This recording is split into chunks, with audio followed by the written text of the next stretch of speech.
Good morning, and welcome to today's webcast, Investing Insights, Macro and Markets. Before we begin, I'm going to play a brief housekeeping video.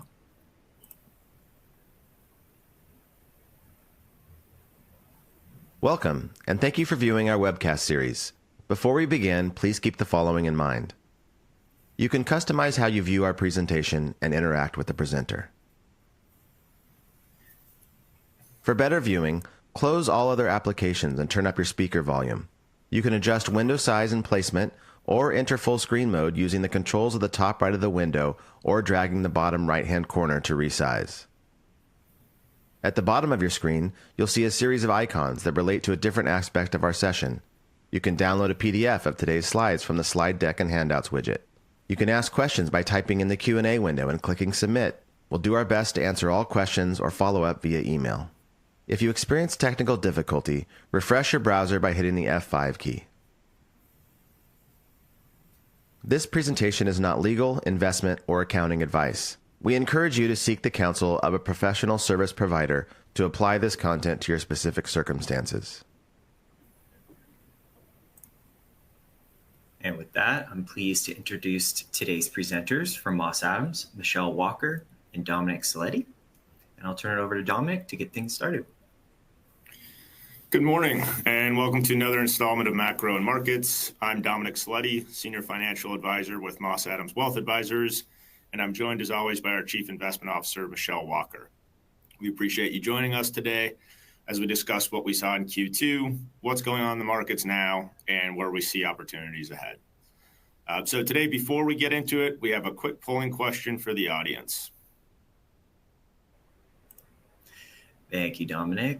We just want to get a better idea of what brings you here today. Either A, education on the economy and markets, B, forward-looking outlook, C, investment ideas, D, opportunities in private investments, or E, to find out more about Moss Adams. So if you select the answer on your screen and hit the submit button, your polling question will be recorded. We'll give you about 15 seconds or so to answer this polling question today.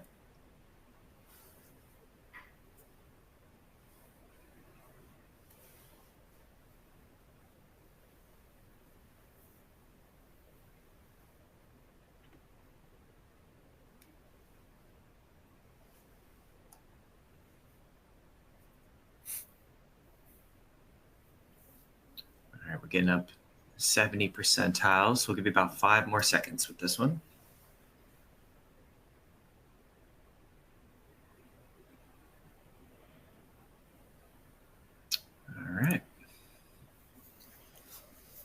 All right, so it looks like a lot of people looking to learn what's going on and what's ahead of us. So I think they'll be happy with what we're going to present today. So let's get to it. To kick us off, as we can see on the screen, the bull rally has marched on. Equity markets have continued to rise on the heels of a strong economy and an even stronger consumer. However, a lot of the returns we have seen have reverted to coming from just some of the largest companies in the indices, with lots of the market being left behind again. Michelle, what did we see in the second quarter, and can you address the narrowness of the market rally? Sure. So markets had a challenging start to the quarter. U.S. stocks fell in April, declining over 5% from the March highs, as stickier inflation caused the markets to push out Federal Reserve rate cut expectations. So Treasury bonds declined in value and yields rose. However, by mid-May, the major indexes were back in the green, buoyed by large cap technology and once again, optimism around, you guessed it, artificial intelligence. So leading indicators later in the quarter did show a softening of the economic picture, with weakness in manufacturing as well as declining estimates for GDP. The unemployment rate also ticked up just modestly. So with the economy softening and the Fed still on hold, investors were drawn to those largest and highest quality companies with big moats and large balance sheets, revenue growth, and strong secular tailwinds. And that just leads them to, back to technology. So technology and communications services stocks saw the best gains in Q2, while defensive stocks like utilities also fared pretty well. With the economy slowing and the timing of rate cuts moving further out, cyclical stocks fell, with the biggest losers being in the basic materials sector. Energy and industrials also fell after posting double-digit gains in the first quarter.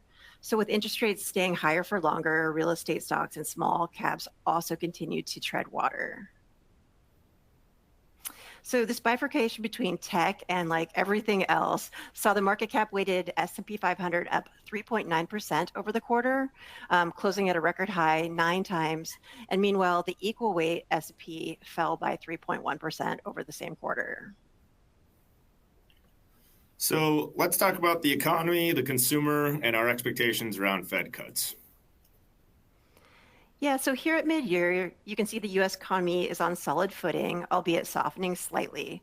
The labor market has rebalanced back to pre-pandemic levels, strong but no longer overheated enough to generate significant inflation. The economic expansion, which began in mid-2020, is now in its fourth year and is showing some signs of softening. You can see here that real GDP fell from 4.9% annualized in Q3 of 2023 to just 1.4% in the first quarter of 2024. And currently, the Atlanta Fed GDP Now estimate for the second quarter of GDP is around a modest 1.9%. So one explanation for the softening in the economy has been the consumer. An extended period of inflation above trend has taken its toll. Consumer sentiment has surprised to the downside, even while economic data has looked, reasonably good. So as we can see the consumer confidence or consumer sentiment slide here, which we track quarter to quarter, I think there's been a large disconnect here, in my opinion, between the average person's feelings on the economy and the actual state of the economy. I certainly agree that things have started to soften a bit recently, but it's not as much doom and gloom. And I think we're still headed in the right direction. But the headlines and sentiment have felt far worse than the reality when we look at under the hood of the economy. Wage growth is still exceeding inflation, the economy is growing, and earnings have largely surprised to the upside. So where's the disconnect and why does it feel that way? Michelle and I meet with clients and business owners who feel very bullish about their business, but really bearish on the economy as a whole. And by all measures, investors of all generations and sizes are wealthier now than they ever have been. But they largely do not feel that way, and they feel highly skeptical about the current economy. So as we see on the current consumer sentiment slide here, we are below the long-term trend and have recently trended even lower, as Michelle said. So personally, I think there's 3 reasons for this. Number 1, prices are high. We got smacked with a ton of inflation all at once.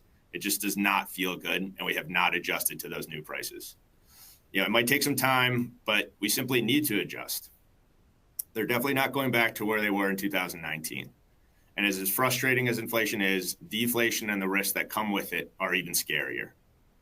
Number 2, a generation plus has been or feels completely locked out of home ownership. Prices are unaffordable for so many, and interest rates have resulted in a stagnant supply of new and existing homes.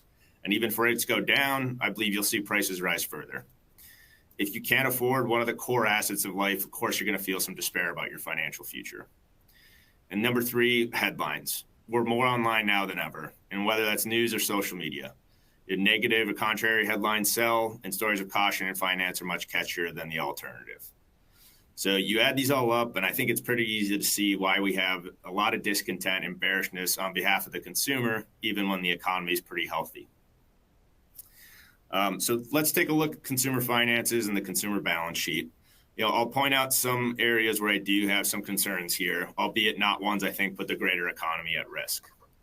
Consumers continue to spend, but are butting up against these higher prices I previously mentioned.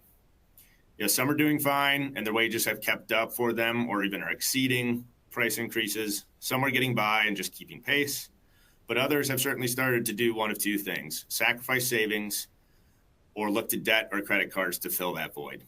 And as we see on the chart here, consumers have about 10% of their balance sheet in liabilities. It's not overtly levered by any means. At the top right, we see that we're able to cover that service fairly well and are still below the longer-term trend of leveraging current income to facilitate those liability payments. The bottom right, however, is where I see some concerns and some cracks in the consumer. Credit card and auto loan delinquencies are ticking up, both over 8%, and have accelerated in the past 2 quarters for sure. Higher interest rates and higher prices are only exacerbating that problem. So definitely an area where rate cuts would bring some relief. And when we dig deeper to find out who this is mostly affecting, it's largely younger consumers and lower income households. Don't get me wrong, we certainly do not want to diminish the impact that this creates on a particular part of the population and the economy. I'm simply saying the nominal amount on average is not large enough to have any greater impact on the general economy at this point. And in recent weeks, we've also seen a small reversal of these numbers, along with bank earnings calls highlighting continued improvement in consumer balance sheets. Fed rate cuts would certainly help this trend. So broadly speaking, the consumer's in pretty good shape. Wage increases have exceeded inflation. We hope that trend continues. The stock market's been strong, and many homeowners locked in low mortgage rates during the pandemic. However, there's definitely a group that is feeling left behind. Michelle, that's the consumer. What are you seeing for business sentiment and spending overall? Yeah, so on the corporate side, business spending has been resilient, and that's largely due to healthy corporate balance sheets, government incentives, and of course, surging demand for technology. Investment spending has been focused on developing advanced infrastructure around intellectual property and margin-enhancing technologies such as AI. The chart you see here is showing CapEx from the major AI hyperscalers on the left, and you can see it's just growing at a massive rate. And on the bottom right, you can see the percentage of firms reporting use of AI applications by sector. We believe the adoption of AI is going to impact many other sectors of the economy as it evolves. For example, in the upper right chart, you can see the expected increase in global demand for electricity that will be needed to support data centers. So we believe this build out of data centers will have large impacts across the infrastructure complex and across many different categories, not just energy, but including energy as well. So that seems like an actionable secular trend for sure, the sort of second derivative play to build out these data centers, Michelle. Yeah, it definitely is, and we're positioned to take advantage of these trends. Okay, so let's take a look at the labor market. Labor markets have enjoyed a relatively benign softening trend without a major rise in the unemployment rate. Job openings have continued to drop from their peak levels. At the same time, the labor force participation rate has remained high, and that's providing this opportunity for further moderation in wage inflation. The U.S. unemployment rate has remained at or below 4.1% for the last 10 years, and that is as long as it's been this low since the late 60s. Wage growth has remained positive, albeit slowing, from 4.6% in April of 2023 to 4.1% this year. Still, wages in excess of inflation, or real wages, should continue to support the consumer. So flipping to the next slide on inflation. While we believe the disinflationary trends of 2023 are intact, the path to the Fed's 2% target this year has been a little bit bumpy. Energy prices have been volatile, shelter inflation declines have slowed, and things like auto insurance have increased. Even as the widely quoted Consumer Price Index, or CPI, has remained stubbornly above 3%, we take a lot of comfort in the core Personal Consumption Expenditure Index, or the PCE, and that's the Federal Reserve's preferred inflation measure. It fell to 2.6% in May, and it's the lowest level since March of 2021, and it's very near the Fed's target of 2%. So some comments here on my behalf that relate back to consumer spending. We've already highlighted that consumer spending is starting to slow. This has started to show up in some retail earnings recently, which have been exceptions to the earnings growth seen in the rest of the economy. But fast food chains like McDonald's, KFC, Starbucks have all pointed to lower sales from a stretched consumer that's beginning to trade down in response to food inflation. So the silver lining here, in my opinion, is that these same corporations have responded with bringing back value meals and lower priced items. Pepsi, for example, has acknowledged that it needs to focus and spend more money on research and development in order to acknowledge the same problem across its entire product line. So here's the bottom line. Income is exceeding wages at this point. Consumers are still pushing back. Income is exceeding inflation at this point. Consumers are still pushing back, though, and asking corporations to lower prices. If corporations can respond like we've seen, and as I mentioned, then it's even more momentum for the consumer. But if corporations cannot respond because their margins are too tight and consumers cannot afford these new prices, then we're stuck in a bad spot. And lowering rates is, one likely move that gets us unstuck. So speaking of rates, let's talk about expectations for the Fed, Michelle. Yeah, sure. So market expectations for the Federal Reserve's next move have shifted in 2024. The Fed has kept interest rates steady at a target range of 5.25 to 5.5 for nearly 2 years, and investors have been, really anxiously awaiting evidence that the Fed could cut rates soon. Bond futures at the beginning of the year were pricing in 6 or 7 cuts in 2024, but stronger than expected inflation, which we just talked about, forced investors to adjust that estimate. And now markets are anticipating just 1 or 2 cuts this year. We believe this is more realistic. Now the market expectations are more aligned with what we think the Fed intends to do. As mentioned earlier, economic indicators are starting to soften while inflation readings are getting close to the Fed's target. We believe the appropriate thing for the Fed to do would be to preemptively ease interest rates. Inflation readings work on a lag, and we don't believe the numbers need to get to 2% in order for the Fed to cut. Our view is the Fed should cut soon because it can and not wait until it has to. Dominic, what is your view on Fed cuts? Yeah, so personally, I think we should cut, we can cut, and I think we're actually behind on cuts. So I still think we could get 3 cuts for a total of 75 basis points this year. And I wouldn't be surprised if we start at next week's meeting, but I think September is more of a safe bet at this point. But let me lay out my rationale for why and why I think we're behind for sure. We've already talked about the economy slowing and softening. We continue to get bearish indicators from manufacturing and production surveys, largely because of rates keeping costs of capital too high for companies. Housing is restrictive. Mortgage rates are prohibitive to new home buyers and definitely limiting home builders from adding new supply to the market. We've seen higher rates, really did not suppress home prices. They just slowed transaction volume. The housing component of inflation readings operates on a significant lag, of almost 12 months.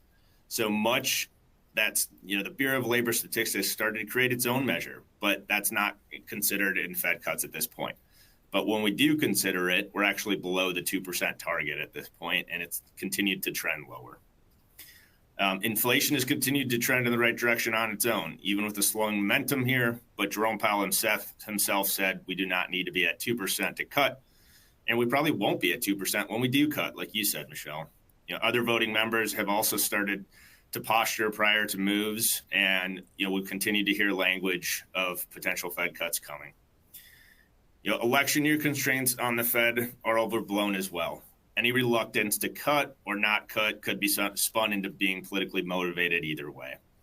And since the Fed, really has no reason to be political, I feel it's appropriate that they'll act as appropriate, and history has shown that they'll do so.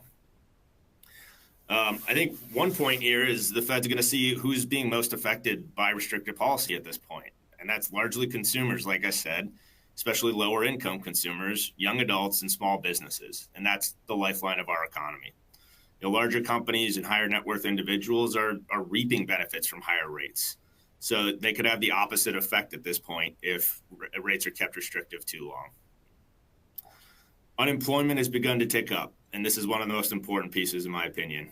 Past revisions have been downward for the past 6 months, and that's become the norm.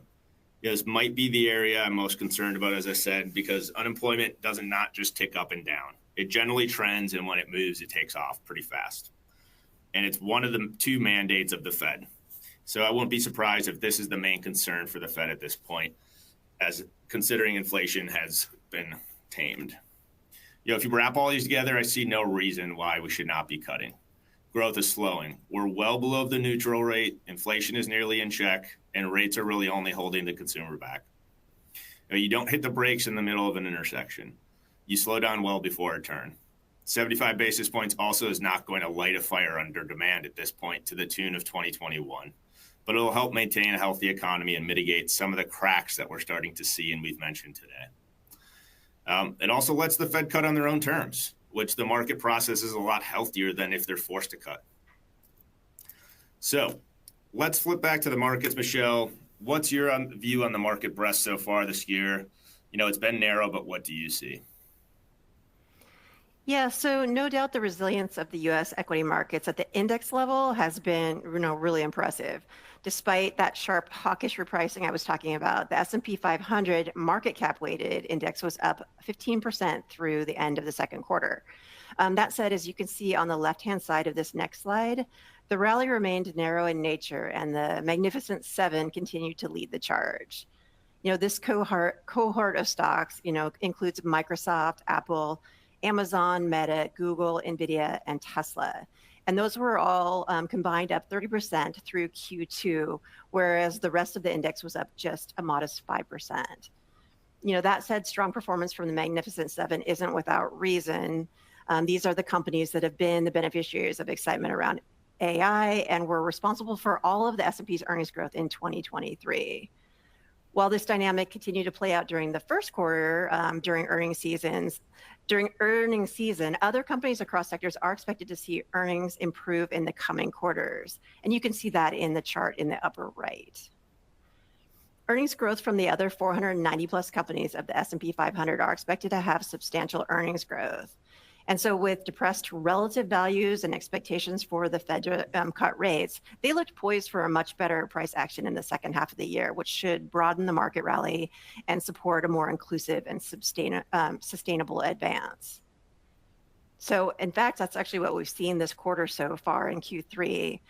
Last week, the June Consumer Price Index, which measures the cost for a basket of goods and services, actually slid 0.1% from the prior month. And that was the first decline we've seen in CPI since May of 2020.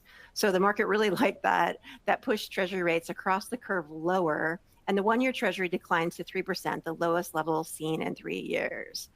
So this decline in yields across the board gave a boost to the most interest rate sensitive sectors of the market, including like cyclicals, real estate, and small caps. And additionally, it moved the expectations for a Fed rate cut in September to a near certainty. So before we move on, we've got another quick polling question for everyone. Thank you, Dominic. And we wanted to get a little bit better idea. Are you holding cash and considering ways to make your cash work harder? Either A, yes, B, no, or not sure, C.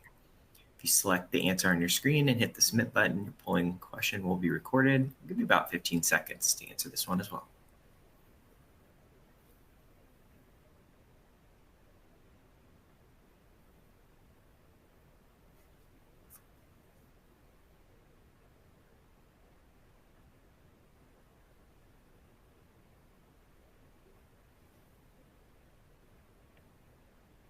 We're about almost 70%. Give you about 5 more seconds.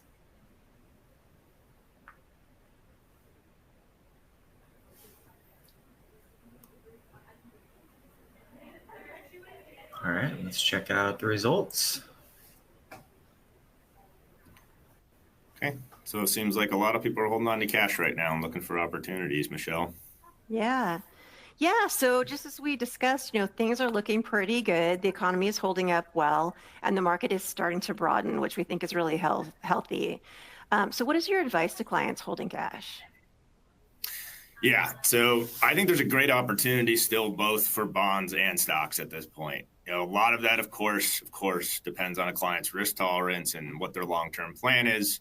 But whether you're bullish or bearish, there are places for anyone to find opportunities right now, in my opinion. So as we can see on the yield curve slide, yields are still high. If you're bearish and you have concerns with the economy now or think slowness will continue, you can still lock in some pretty great bond yields we've not seen in over a decade. If there's a potential flight to quality by investors, and if your bearishness pans out, or we see the Fed begin to cut rates as well, you could see a pretty solid total return potential in bonds. Either way, you're clipping a very nice coupon at this point, with the opportunity for appreciation from a number of different factors. For my bulls, earnings growth is still strong. If the Fed is responsive, as I believe they will be, and do not overstay their welcome, then I see an accelerating economy and a broadening out of markets as it catches up to the mega cap leaders.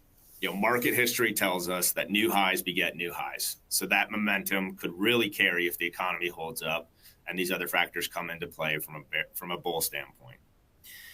If you're unsure what camp you fall in, my favorite phrase still holds. The best time to invest is always now. Time is on your side. Lastly, cash complacency. I mentioned this last quarter, and I'm going to bring it up again and probably next time as well. Cash and money market yields are great right now. And whether you have cash parked there for a known liability, an emergency fund, or just day-to-day cash, that certainty makes sense. Using these current yields as a long-term investment, however, is not the ideal, and it's going to go away pretty fast. Money market yields have already started to creep down a bit. And now the other end of the spectrum, the 10-year Treasury has lost almost 20% of its yield in anticipation of cuts from the highs of last October. Rates will continue to fall, so the clock is ticking on bonds, and the ability to lock in those higher rates is starting to go away. Either way, do not be complacent with your cash. So turning to 2024, it's an election year if no one knew, of course, and we have it coming up in a little less than 4 months. So let's talk about what the market does in election years and how the market has been reacting to some of the campaign events so far. And just to preface this, I'm certainly not going to talk about politics here.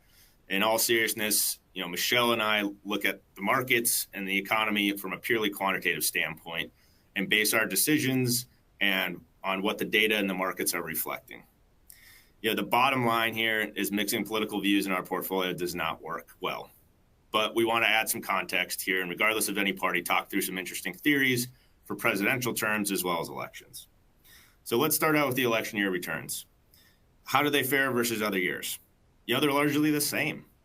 Going back to the mid-20th century, the election year returns have largely mirrored the greater average year overall. So if we take out an outlier such as 2008, when we had a significant economic impact, as well as an election year, election years are essentially the same as the average market year. What tends to be different, though, is some summer volatility as debates, campaign events, and conventions start to happen. Along with what we hear about promises and platforms, there's more likely hyperbolic reaction in reality, but are digested by the market rapidly, which we've seen in the past 2 weeks alone. Comments around tariffs, trade controls, protectionism restrictions, and banking regulations have driven different sectors a lot faster than we've seen the rest of the year. This won't be the last we hear of that, of course. It'll only pick up until the election. And now we even have a new candidate, so it'll add some more complexity likely to the race. Again, my recommendation here is don't make any major move just because it's an election year. There's no historical pattern to election years, whether that's a change in parties, the same party retaining the White House, or any variation you can think of. One thing I think is more important understanding is how presidential election cycles and terms are broken down by years. They tend to generate a pattern of returns, or I think that's at least interesting. So what do I mean by that? Well, the first 2 years tend to have lower returns on average.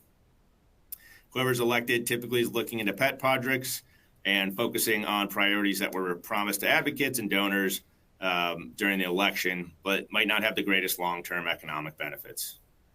The third year is usually the best, which should be no surprise. Getting reelected starts to come into be the main focus. So they focus on things that can boost the economy, whether that be short or long-term, and that gets attention. And those things are advocated for since we tend to have a short attention span. Finally, as we discussed, election years tend to have some volatility. So the fourth year tends to have average returns, but definitely the third year is where we've seen outperformance. The last two administrations both certainly fit this pattern when you average the first 2 years in comparison to the latter, as well as year to date so far for the fourth term for President Biden. Last note on this topic, if you had a crystal ball and knew who was going to win, there are likely winning and losing sectors in the economy, but most likely only if one party is in control over other three branches. Even so, we've seen immense amount of gridlock even within respective parties, so getting anything passed tends to be quite a project. So even betting on sectors is somewhat of a stretch. But if you're comfortable with that risk, then we would see a Republican win tend to favor financials, defense, healthcare, and energy benefit. And on the other hand, if Democrats maintain control, we would likely see benefits in renewable energy, telecom, industrials, and tech. With the events and polling of the last month alone, we've seen some pretty large moves with the market currently overweighting a chance of a red wave occurring at this point in the cycle. But who knows, with the next 3.5 months to go, it's anyone's game. With that being said, we have one more polling question here for everyone. Awesome. Thank you, Dominic. Are you currently using private investments in your portfolio? Either A, yes, B, no, or C, no, but considering incorporating them into my portfolio. So like the other two polling questions, if you select your answer and hit the submit button, it will be recorded. I'll give you about 15 seconds for this one as well.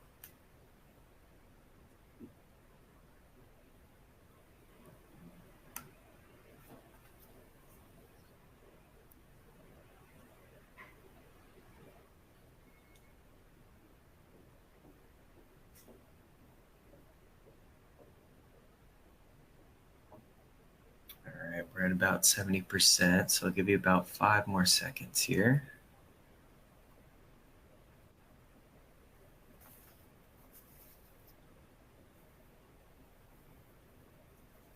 All right, let's check out the results.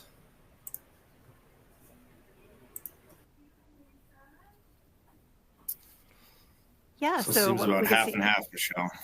Yeah. So we can see the results there on the screen. So let's go ahead and pivot to private investments. So the first half of 2024 underscored the challenges facing the traditional 60/40 portfolio.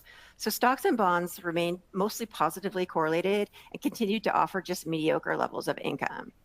Against this backdrop, investors may want to look elsewhere to improve outcomes across returns, income, and diversification. Investors willing to venture outside of the public markets can leverage a range of different alternative investments to reach their desired outcomes. So looking at this next slide, private or alternative assets can offer low correlations to public markets, diversified income streams, and enhanced long-term returns. Real assets shown towards the left-hand side of this chart, such as real estate, infrastructure, and transports, tend to be less correlated to a traditional 60/40 portfolio while providing robust income. On the other hand, private equity and venture capital towards the right side could provide higher total returns, but come with higher correlations to public markets and less income generation. So the classic 60/40 stock bond portfolio still looks very attractive, but adding a sleeve of alternatives can help the long-term investor achieve strategic goals through higher overall returns, better diversification, and enhanced income. Yeah, so from an advisor perspective here, I see private investments everywhere right now. You're kind of the talk of the investment town for the past few years, and I believe they're going to be a large component of the future, so they're not going anywhere. Not only have traditional asset classes and their correlations grown closer together, but more important, public markets are continuing to shrink. We have less than half of the public companies now than we did at the beginning of the century. Companies are staying private longer as well. They're seeking alternative funding on the debt side, which I'll touch on shortly with private credit. And then you have assets in the space that simply do not exist in the public security space, like infrastructure and other real asset types. How investors and advisors go about allocating to private investments is the most important point here. Given they not only have different risk profiles, but they come with complex fee schedules, various fund structures, accessibility options, and the variance of performance, even within the same asset classes, can be significantly wide. So how a client actually accesses these is extremely important compared to public securities. Private credit. A lot of headlines in the financial world about private credit right now. Is there a bubble in private credit? Will private credit cause the next financial crisis? And a lot more doom and gloom, whether that's financial headlines or sometimes even the evening news. Let me start off by saying private credit is not new. It's just become more popular. In its most basic form, private credit is a loan. But instead of a bank offering that loan, there's a private credit fund originating the loan, backed by investors' capital. Post-Great Financial Crisis, banks have really stepped away from facilitating debt for smaller companies since capital requirements essentially forced them to focus only on their largest business clients. So one of the differences here is that banks largely end up syndicating bonds that they originate, meaning numerous clients end up owning majority of those bonds and the rest ends up in the secondary market. It's no longer the bank's responsibility at that point. In private credit, the originator sticks around. They manage that portfolio of loans, and there's more inherent responsibility to navigate any potential credit or default issues that arise. So is there a bubble? In my opinion, no. we've just seen continued interest in this space, like I mentioned, from both businesses looking for loans and investors looking for alternative opportunities for their money. The origination process is typically easier, and it's oftentimes cheaper and faster for that business. They can work with one underwriter or originator to get what they need done versus a syndicate of investors, of which who knows is really leading the charge. And at difficult times, that's paramount if there's a credit issue. Like any other rise in popularity, there will for sure be bad actors and malfeasance. But this is where manager selection, like other private asset classes, is extremely important. In case you're not convinced, here's another perspective. Banks have numerous business lines. Their risk is diversified, so if they fail in one space, they generate revenue elsewhere. Asset managers that specialize in private credit generally have one focus and one revenue stream. It's private credit. So underwriting their loans appropriately and having the expertise to work with credit issues in the future is their only business. So I think it'd be appropriate to assume they're not underwriting loans simply to deploy that excess of capital without the appropriate risks being assessed. One of the interesting things here to me as an advisor is who the most outspoken crowds tend to be, and that's competition for private credit. A lot of those just simply can't operate in that space. So some of the largest banks have been the most outspoken. They've continued to lose business to this space given the ease of origination that I mentioned. It's easier to get business done and to get a loan than it is to get a traditional bond issuance. Traditional asset managers as well, they're losing market share to alternative managers as clients seek diversification elsewhere. So of course, firms that don't manage assets in both spaces are going to be concerned. And then finally, advisors that do not want to deal with the complexity of understanding and getting access to private investments for their clients are also going to be outspoken because they don't want to deal with that asset class in general. At this point, I just don't see any concern beyond some typical competition and fight for revenue. Anyways, let's pivot to looking forward. And Michelle, where do we see opportunity in private investments?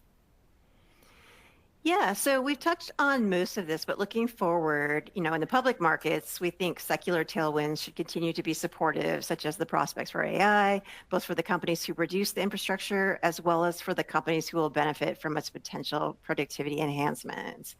We believe risk appetite can broaden out beyond tech as more sectors adopt AI and as market confidence grows around declining interest rates later this year.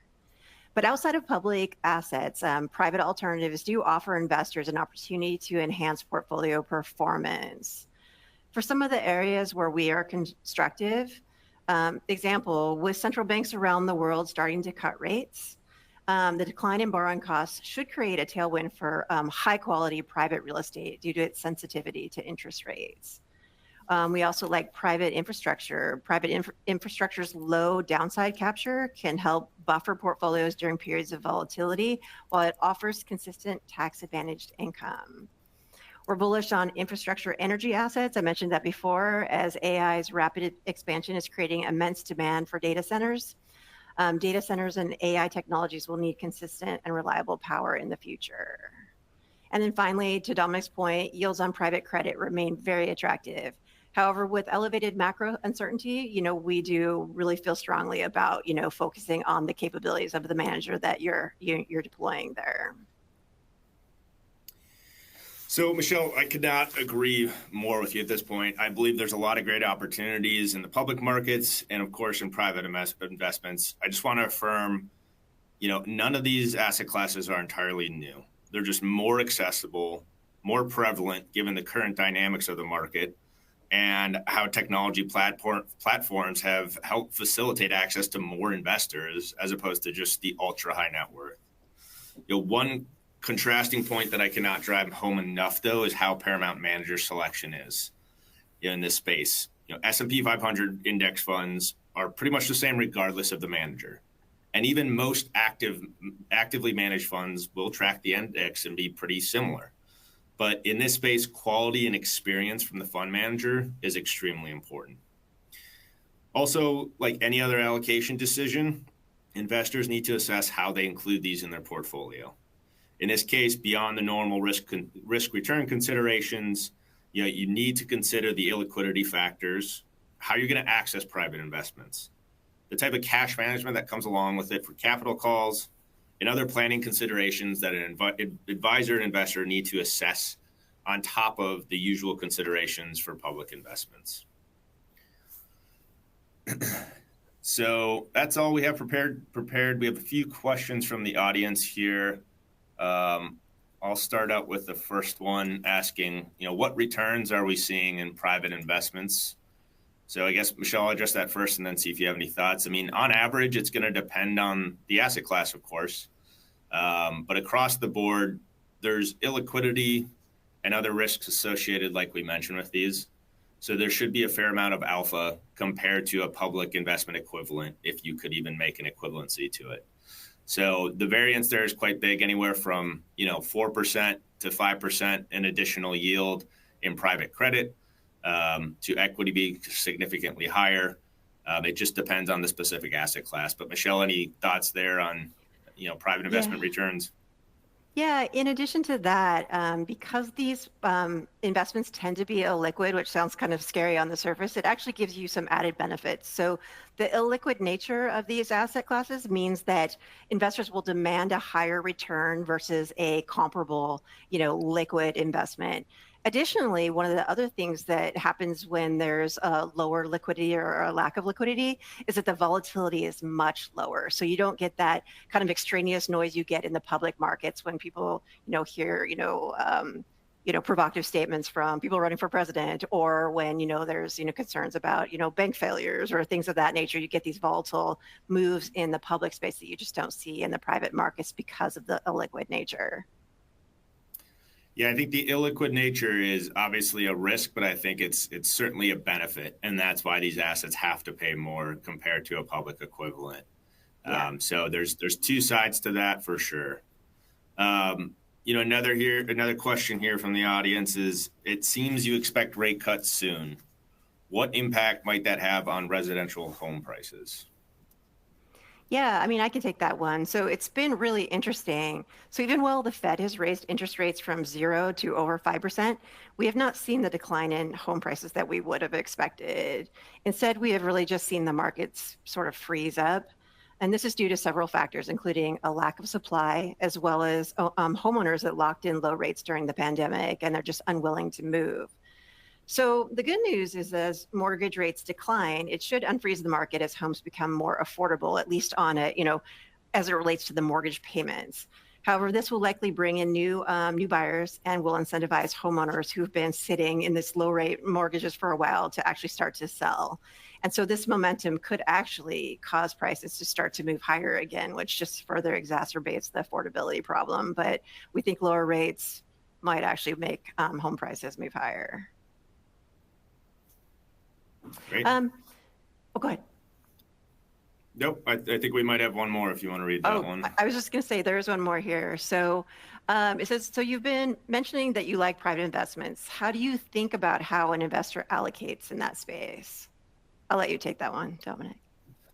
Yeah. So, similar to building a public security portfolio, you can't really just pick and choose where you want to be without consideration for how it's going to affect the rest of your investments.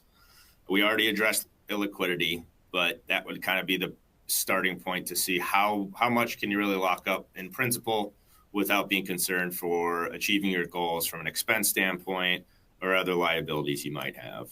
The other considerations would be how to be diversified amongst the various private asset classes so you're not concentrated in one over the other. Some private asset classes tend to be more cyclical and opportunistic than public market equivalents. So considerations like that need to be taken as well, so you're not locked into things or forcing assets that might not be as appealing now versus they were 3 or 4 years ago. With that, I think we're right at time. So I'll let Chad wrap us up here, but we want to thank you both for joining. Thank you all for joining today, and both of us appreciate your time. Yeah, thank you, Michelle and Dominic, for a great presentation today. If we didn't have time to answer your questions, we'll do our best to follow up with you after the webcast. And here is a link to an online survey where you can provide feedback for today's presentation. Please take a moment to complete this, as your feedback is very important to us. Thank you for joining us today, and we hope you'll join us again next time.